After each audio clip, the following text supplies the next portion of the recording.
तो गाइस इस वीडियो में मैं एक्सप्लेन करूंगा surviving the game as a barbarian के चैप्टर 3 को। लियांजो सोच रहा होता है कि डंजन एंड स्टोन गेम में वो एक एक्सपर्ट है और एक बारबेरियन के स्ट्रॉन्ग बॉडी के साथ अगर उसने अपने गेम के नॉलेज को मिलाया तो वो इस जगह पे डेफिनेटली सर्वाइव कर पाएगा। इसके बाद हम लियांजो को देखते हैं जो कि अंधेरा होने की वजह से कुछ नहीं देख पा रहा था। वो सोचता है कि गेम के डिजाइन के हिसाब से लैब्रिन्थ के लेवल 1 पे मशाल की जरूरत नहीं होती है क्योंकि वहाँ पे दीवारों पे लाइट क्रिस्टल्स लगे हुए होते हैं। उसे लगता है कि ये जगह शायद डार्कनेस रीजन है जो कि लैब्रिन्थ के लेवल 1 से सबसे दूर का बाहरी इलाका है। ये इलाका बहुत ही रेयर होता है और यहाँ लाइट्स नहीं होती है। तभी वो सोचता है कि डार्कनेस रीजन तो यूजुअली स्टार्टिंग पॉइंट नहीं होता है, पर अब ये गेम नहीं रियलिटी था और यहाँ पे अभी किसी भी चीज की गारंटी नहीं है। फिर वो गेम की तरह ही अपने स्टेटस विंडो और इन्वेंटरी को बुलाने की कोशिश करता है, पर एज यूजुअल ये भी काम नहीं करता। वो सोचता है कि अब यहाँ पे खड़े रहने का कोई फायदा नहीं है और वो किसी एक डायरेक्शन की तरफ धीरे धीरे जाने की कोशिश करता है। वो बहुत ही धीरे धीरे चल रहा था और उसे लगता है कि क्रॉल करके जाना उसके लिए काफी तेज होगा, पर उसे हर तरीके से सावधान भी रहना पड़ेगा। वो ये सोच ही रहा होता है कि तभी उसका पैर एक गॉब्लिन के ट्रैप पे आ जाता है। उसे बहुत ही ज्यादा दर्द हो रहा होता है, पर वो अपने आप को शांत करता है। वो कोई भी आवाज निकालना नहीं चाह रहा था क्योंकि उसे पता था कि जिस गॉब्लिन ने ये ट्रैप लगाया होगा वो आसपास के एरिया में ही वेट कर रहा होगा। वो सोचता है कि अभी उसे सबसे खराब सिचुएशन के लिए तैयार रहना होगा। अगर उसकी आवाज सुन के किसी गॉब्लिन ने उसको स्पॉट कर लिया और देख लिया कि उसके ट्रैप में कोई फंस चुका है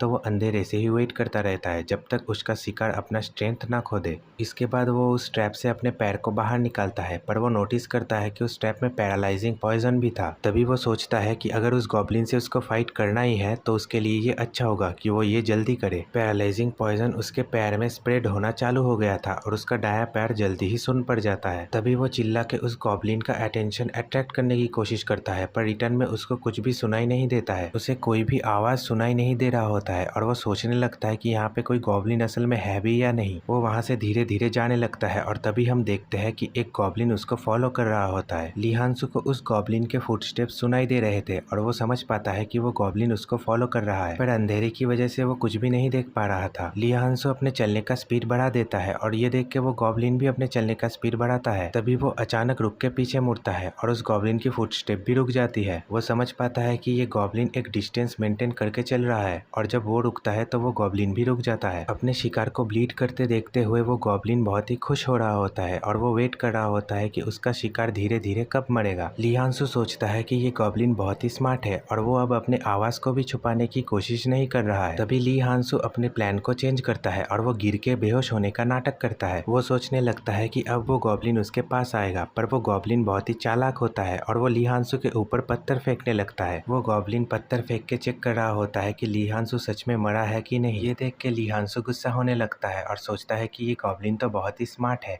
और वो डेफिनेटली उन बारबेरियन से तो स्मार्ट ही होगा। इसके बाद वो गॉब्लिन फाइनली लियांजो के पास आता है और वो उसको टच करने जा ही रहा होता है कि तभी लियांजो उसके ऊपर हमला कर देता है, पर वो गॉब्लिन लियांजो के रीच के थोड़ा बाहर होने की वजह से बच जाता है। तभी लियांजो के बॉडी में कुछ होता है और उसकी बॉडी अपने आप ही मूव करने लगती है। लियांजो के अंदर उसके बारबेरियन का इंस्टिंक्ट जाग जाता है और वो उस गॉब्लिन को पकड़ लेता है। लियांजो समझ पाता है कि ये बॉडी उसके पुराने बॉडी से डिफरेंट है जिसमें उसने अपनी सारी जिंदगी हॉस्पिटल में बिताई थी। वो उस गॉब्लिन से कहता है कि अब तुम मेरे शिकार हो और वो उस गॉब्लिन को वायलेंटली पंच करने लगता है। वो उस गॉब्लिन को पंच करना कंटिन्यू रखता है और फाइनली वो उस गॉब्लिन को मार देता है। तभी हमें दिखाया जाता है कि उस गॉब्लिन को मारने से लियांजो को एक एक्सपीरियंस पॉइंट मिला है और उस गॉब्लिन का बॉडी धीरे धीरे धुआं होके गायब होने लगता है। ये देख के लियांजो काफी हैरान होता है क्योंकि ये प्रोसेस बिल्कुल गेम की तरह था। उस गॉब्लिन के गायब होने के बाद उसको एक ग्रेड 9 का मैजिक क्रिस्टल मिलता है जो कि डंजन एंड स्टोन गेम में करेंसी के रूप में इस्तेमाल किया जाता है, पर इस जेम स्टोन का वैल्यू बस एक ब्रेड के पीस के बराबर था और इसके लिए उसको अपने जान को भी जोखिम में डालना पड़ा। ये एक दुनिया है जहाँ पे लैब्रिन्थ और मॉन्स्टर एग्जिस्ट करते हैं